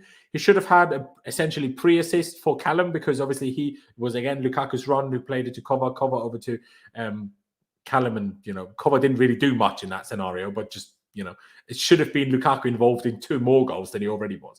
So I'm going to go 9. Some people might think it's a little high, but I honestly think warranted today, and I'm very impressed by how strong he came back from, again, the injury and the Rona, of course. Who wants to go next? Again, we've already been going for quite long, so because we spoke about Lukaku at the start already, let's not, keep talking about it too long because we obviously mentioned most things already anyway. But who do I go with first? Let me go with Jester. Yeah, I was actually considering giving him a 10 because what else do you want the guy to do? Scored a goal, created a goal with a penalty. Again, should have had an assist. Should have had at least a pre-assist. But I'm fine with a 9. He changed the game when he came on. He man of the match for me. I agree. That's exactly why I went 9. Yeah, exactly. Because we have Thiago at an 8.5, and I think he deserves to be the sole highest rated player today, hence why I have gone 9. Clutch, what you reckon? 9 fair, or would you go something different? I was thinking 8.5, but by the logic of man of the match, I'd probably agree with the 9. Fair. And then Pice? Yeah, it's a 10 from me. All-round performance, did nothing wrong. As Jesse said, what else do you want him to do? But again, I come back to Callum quickly. Apart from missing the chance, what else would you want him to do? But you give him a 7. But Anything, Jester? Like, why did you give him such a low rating? I just want to go off that logic because I knew you'd give Lukaku a high rating.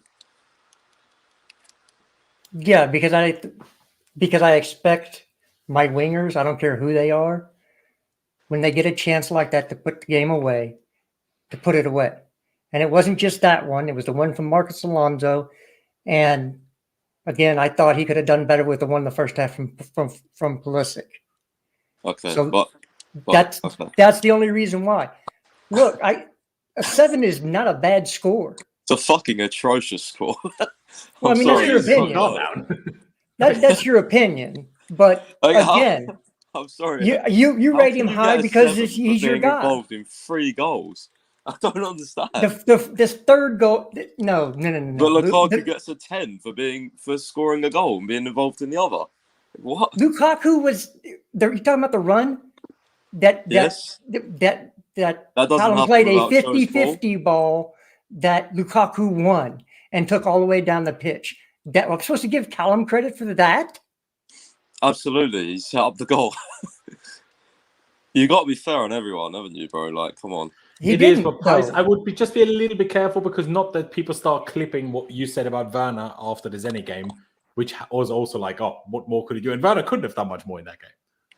But again, I don't give Callum credit for that. I give Lukaku credit for that. Actually, I was very positive on Werner in that game, Laurenz. No, you were. Of course you were. Isolation. No, of course you were. But that's what I'm saying. Jester and Werner's Clutch not well, consistent like Callum is. Other than the miss, they were positive about him as well. That's what I'm saying. They were not as negative as I think you're taking it. I think. All right. Well, Lukaku 10 because I think he had an all-round performance. I don't think he did anything wrong. He scored the goal, so man of the match. Fair dues. I mean, I put the 9.5 then, but let's just move on because again we've been sitting here for a while now. Who was the next sub? It was Christensen. Difficult to rate because, like Jester said earlier already, and I agreed with it at the time, it didn't really change much or drop much. I thought Christensen had a really good game today. I'm not going to go quite as high as Thiago, but and people might disagree, and this is with a star because of the sub. I'm genuinely going to give him an 8. I think it was very good. The passing was good. The interceptions were good. The clearances were good. Headed clearances as well. I think it was very solid. Maybe it was just the way Villa played made it easier for a central centre-back today than a wide centre-back. That could potentially be the case. But I still think it was very solid at what he had to do in taking over from Thiago second half today. So positive signs for me. Pice, I'll go with you first this time. What do you reckon? It's a tad too high? Obviously, again, with the star for the sub, but still tad too high, or would you agree? No, I thought very good. Kind of not obviously on the same scale, but reminiscent of the Champions League final where Silva got injured, came in, was faultless. Everyone, was kind of, Christensen's coming on, but kind of just made it look effortless. As I said, I thought position was really good, was really calm on the ball, dealt with defensive situations well. And I guess the last thing for me on Christensen will be just really interested to see what his contract happens. I think going to get developments next week. So, probably from tomorrow onwards, we'll get really good developments because he's changed agency. But it's not actually as good as everyone's making it out to be because I spoke to one of the Barca guys I know who runs one of their big news accounts, and the agency that he's joined, the Kin agencies, has very good ties with who is their president? I forgot his name, La something. What's his name? Or whatever. Yeah, him. So I don't know. It's also very interesting because obviously he's been linked with Barca. So I mean, I think it could still go either way, and I'm just I'm waiting for those developments because if we lose both of them, then it might not be a good summer because we're going to probably blow a lot of the budget on defenders instead of, making a smart signing and just signing Kunde as well. But I don't know. I hope he stays because I think he's still got a big future, honestly. But I don't know. I know a lot of people are kind of 50-50. A lot of people just want him to go now because he's messed us around in terms of agreeing contracts and that. But I know certain people have different sort of standpoints on it, but I still want him to stay. I want him to stay as well, but if he's off, he would annoy me less than Rudiger. Yes, would it be upsetting to lose someone that would be worth a good amount of money if he was on a contract still? Yes, but I think Christensen is it's not the He's good, and I think he can become a lot better still. But I think it's not like impossible to replace. Replacing Rudiger is a very different question, because then we're not just talking about defending ability. We're talking about someone that brings energy to the squad. We're talking about someone that is crazy aggressive, has a good level of aggression, but also has grown mature enough now with his slightly older age compared to his early days at Stuttgart, for example, where he's aggressive, but he can control his aggression and doesn't like get himself sent off every few weeks. So that I find much more difficult to replace for us. But obviously, like I said, if we need to replace 2 centre backs in the summer, and that's not even having guaranteed that Aspie stays, because I'm very confident Thiago Silva, but not even confirmed that Aspie stays. We need to be signing some centre backs. But hey, that's what happens when you. That's well, for once, we won the Champions League, but for once in this scenario is where it backfired that we have a change manager every 18 to 24 months. Because under normal circumstances, Rudiger would have extended his contract with 2 years left on his contract. But at that time, he was 5th choice centre-back under Lampard. So obviously, we didn't even offer him a new contract because he would have laughed at our faces anyway, obviously, at the time, which is totally understandable. But then when we changed manager, and then we could have sold him for money. But then we changed manager. Tuchel was like, oh, actually, I want to use him. He's amazing. And then he came into the situation where Real Madrid could offer him 400k, which is kind of the problem. But anyway, let's move on. Or not move on. Let me ask Clutch what he made of Andreas Christensen. I mean, Pice, the way you said it sounded to me like you just agreed with the 8, obviously, if you didn't shout. But otherwise, I just moved to Clutch. Oh, yeah, for sure. For sure. Fair dude. Good. So, Clutch, what do you reckon? Is 8 fair? Yeah, 8's fair. I think he had stepping in for Thiago Silva. I think it was one of his better games that he's had in quite a long time, actually. So I think 8's fair. Fair dues. And Jester, would you go along with 8 as well? Yeah, no, I have no problems with it. 8's fine. Fair dues. And I'll stick with you, Jester. Mateo Kovacic, when he came on.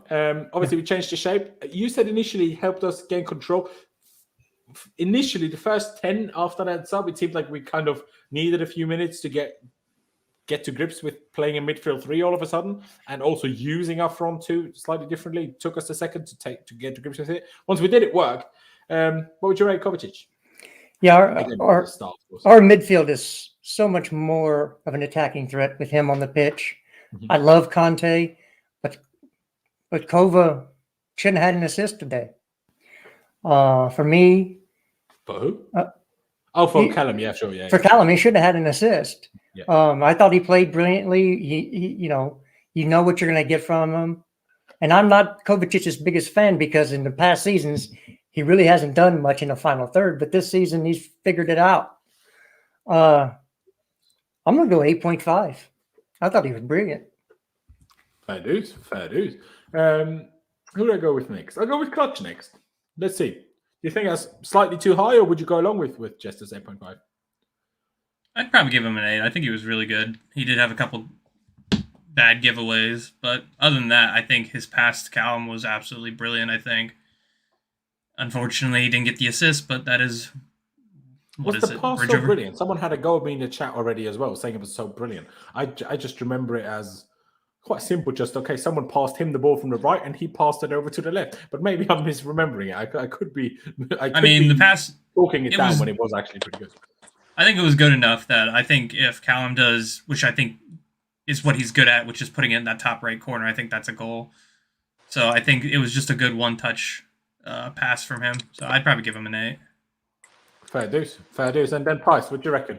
Obviously, he's your boy, but 8.5, what you would go with, or would you go slightly lower, slightly higher, potentially?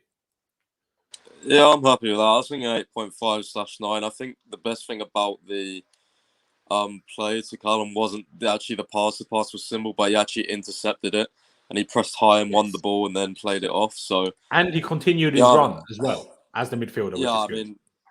Like he's come back with a bundle of energy. I mean, I know what it's like right now because I've got the Rona and it's not nice. So it must be hard, I'm not like at the peak fitness of these guys, but still to come back and perform like the way you have been with, having the Rona, it's impressive. I'm not gonna lie, because I remember Havertz had it last season and just took ages to get back into the swing of things. So yeah. I think Havertz might have had it worse from explanations by Tuchel, but still, no, it's a fair point. Go on, sorry.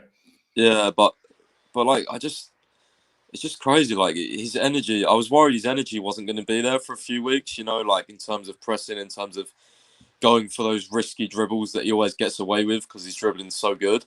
But yeah, I mean, I thought he played a great game, and I was actually hoping it was going to be Jorginho that was coming off, but then I thought, oh, you know, Kante makes sense. And we found out Kante picked up an injury in it, so yeah, but I thought, like, initially, I was like, oh, please be Jorginho, because I just thought he looked absolutely knackered, and he was on a yellow. But I mean, fair enough. This is why I want that's why I want Tchouaméni so bad, because I'm just so worried about Jorginho, bro. I really am. Like, I think it's, you know, Tuchel said about the back injury, but I think it's so much worse than it's actively being made out. And I think it's been made out quite bad, actually, because, you know, he said he's struggling, but I don't know what it was about Jorginho today. He didn't look right out there in terms of just the way he was running and things like that. Like, I don't know. Maybe we'll see in the coming weeks, but I just hope we sign the midfielder in January. And not a midfielder, Tchouaméni. I need to stop saying a midfielder. Tchouaméni. Yeah, I feel like you're going to be left disappointed on that one personally, but maybe I'm wrong. Oh, I will. Yeah, the board will not back Tuchel 100%. No way. See, I don't even think Tuchel wants a midfielder in January. I think he'd love Tchouaméni. I think he wants him, but I don't think he's that bothered about January signings. The way I see Tuchel is like, he's like, oh, but then I have this new player that then everyone wants me to play him with, and it takes him 2 months to get used to everything anyway. So then I might as well sign him in the summer. That's how I see Tuchel. But again, I could be totally wrong. I think he will take him in January, but he probably is not bothered if he doesn't get him. Sorry, go on. What were you going to say? Yeah, no, I think we'll find out more from, like, you know, inside sources with quotation marks closer to January, what he actually wants and things. But, you know, I don't think any manager will be against going out in the market and buying someone if it helps the squad. I mean, Matt Law did say on his he goes on the London is Blue podcast. I thought it was quite interesting because I didn't think we'd see any midfielder action at all, but he did say, like, the board will review the squad and look at Jorginho and Kante and see if, you know, they need to go for someone. And I was thinking, well, if they look at Jorginho and Kante, like, January's like round the corner, and decide that they don't need to go for someone, then, like, what the hell are they thinking? If, you know, because Matt Law is usually spot on. So, like, surely they review the squad and see how many injuries and pain Jorginho is playing in. Like, what's going on? Like, surely we'll sign someone. I don't know. It's the problem, and I think we've discussed this previously, is obviously Kante is injured so much, but if they're not injured, Tchouaméni is our fourth choice midfielder. And I'm not sure if he's happy, if he's willing to do that. Yeah, so I don't think it's like, I kind of see that, but I don't think it's that. I don't think it's that strict in our midfield anymore. Just because I simply don't think you can say if Kante's not injured, like, he will be injured. You know what I mean? Like, yeah, he's not. True. That's true. It's I don't know, and I think Jorginho, like, could do with a rest. I think Tchouaméni gives us a different profile as well. Of course, you have Loftus-Cheek, which is the big physical powerhouse, but I mean, he can play in so many different positions. Like, he's played as like a 10 for Monaco as well. It's like really the all action round midfielder. I do like him a lot. Yeah. Unless we find a way to send Saul back, I'm very almost sure that we will not sign a midfielder in January. But we will see. Sorry, Jester, were you going to say? Can I address something, please? Because that's been going on in chat. Go on. Getting a penalty does not count as an assist. That's true. Not officially, but Callum Hudson-Odoi had 1 assist today.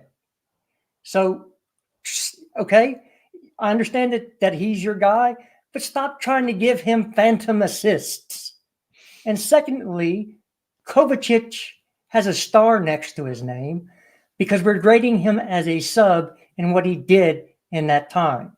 And he took the team to a higher level. That's why he gets a higher rating than somebody who played 90. So there you go.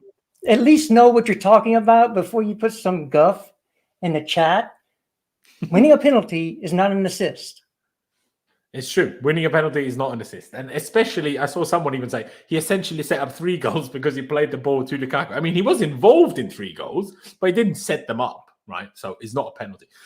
For me, I would have given Cobb an 8, but closer to the 8.5. And because Pies was between 8.5 and 9 anyway, we'll leave it at the 8.5 and not mess around with it. And let's just finish it off. Just to probably look simplest here. Let's put Tuchel here. Let's all just do it pretty quick. Hit out that rating for Thomas Tuchel today. Jester, what do you reckon? 9. His subs won the game. Fair dues. Clutch. I'd probably go with 10 because his subs won the game. I think it just seems like he knows what he's talking about because, I mean, he's a fantastic manager. And I do have some problems with the way we attack. But at the same time, there's no time to sort these out when you have one training session in between games. So I'd probably give him a 10. Fair dues. So let's have a 9.5 for now. Pikes, what about yourself? I would give him a 10 because I thought everything was spot on today, but I do have some concerns about how sustainable the three at the back is starting to become. Yeah. I just think in our last few games we've looked very predictable with the way we attack, and especially in the first half, I just feel like sides know what we're going to be doing now, and it's kind of worrying. It's just like a little fear I'm having lately. But we have some games where it feels like Conte's second season, doesn't it? Yeah, like I don't know. Like I don't get. Obviously, I get excited for us to play, but when I'm actually watching it, I'm just like, oh, where's the goal going to come? Or I don't know. I just feel like we're a bit predictable now with the three at the back. But I mean, asking him to change is obviously a logical thing to do, but is it really because of the schedule and stuff? Like I don't know. No. If we start learning the four at the back and trade him, it might fuck up our season, and we might end up going back to the three at the back. That seems to be our safety net. But next season, I don't think we should play this formation to start off. I think we should play a four at the back. Again, you need Chouameni to do that because he's a holding DM, and we don't have one of those right now that you would leave as a defensive mastermind there. So that's why I would sign him or a Declan Rice. But he's ridiculously priced. But yeah, I think something like a 4-2-3-1. I like that formation. Also, I liked what United played with Rangnick. It was like a 4-2-2. Tuchel played that at PSG as well. It means you can have two attackers, but also wide attacking mids with the pivot. I think if we go four at the back, it'll be something with a pivot because 4-4-3 just doesn't make sense for our squad. It just doesn't. Unfortunately, we've got too many midfielders for that. It just doesn't make logical sense. I probably would have gone 9 for Tuchel, hence why we'd leave it at 9.5. Do I think he did anything wrong? No, but I also want to... he is taking big risks with some of the injuries that we have. Like that Lukaku came on for 45 when he said Sorry, Laurenz, can I just say something? Of course. Laurenz, can I just say something? Yep. Sorry, I found really interesting was I listened to Lukaku and he was kind of indicating that he could have played 90 minutes. He was like, well, the manager has his decisions. And I was like, but Tuchel said, he asked him if he could play 45. Like, what's going on here? Like, what? I don't know what's happening. Like, Lukaku was almost saying, he was ready for 90. Who's lying here? Neither, probably, but the player thinks, I can play, and the manager's like, oh, brother, be careful. Yeah. Lukaku was kind of not pissed, but he was kind of like, well, the manager has his decisions. We have to, we have to deal with it, kind of thing. And I was like, that's weird. Yeah. That's very weird. Tuchel also said neither one of them would start the game, Hudson-Odoi or Lukaku earlier this week.